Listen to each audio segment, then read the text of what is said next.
বন্ধু, হ্যাঁ বন্ধু। এই উত্তরবঙ্গে তো প্রচুর শীত পড়তেছে। দোস্ত, অনেক শীত পড়তিছে। এই বিষয় নিয়ে তোমার কোনো কথা আছে? অবশ্যই বলার আছে। এই যে শীত পড়তিছে, এখন তো উত্তরবঙ্গের যত নেতা আছে সবার তো প্রচুর কামাই হবে এখন।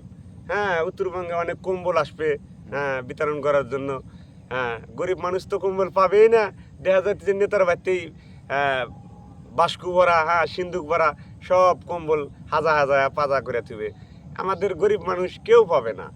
মানে কম্বল সব খালি নেতার যে চামচাগুলো আছে। নেতার চামচা, নেতার ভাই ব্রাদার, নেতার আত্মীয় স্বজন, তাদের বাড়িতে 4টা 5টা করে চলে যাবে, নাস্তির পর্যায়ে গরিব বাড়িতে একটা পাবে না। ওই পাবে 2-4টা গরিব পাবে, ওই মোবাইলে ছবি তুলে দেখা গেছে যে ওই যে ছেড়ে ছেড়ে দিবে যে গরিব এক দিয়ে একবারে বাসায় দিছে, গরিব আর কিচ্ছু চায় না।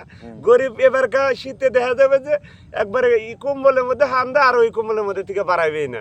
হ্যাঁ, এইরকম সিস্টেম করে দিবে। কিন্তু অথচ মূলত দেখা যাবে যে কোনো গরিব মানুষই পায় না এই কম্বল। ওই 2-4টা পাইছে, ওটাই ফেসবুকে তুলকালাম বাজা দিছে নেতারা।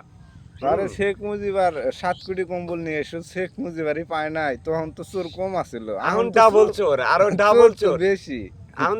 তখন সেই আমবলেই মনে করো যে শেখ মুজিবের কম্বল বানায়, আর এখন তো চোরের আরো হাত নাই। সারা বাংলাদেশটাই তো চোরে ভরে গেছে।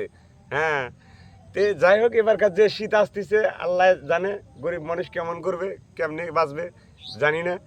কিন্তু এখানকার আমি চাই যে এখানকার নেতারা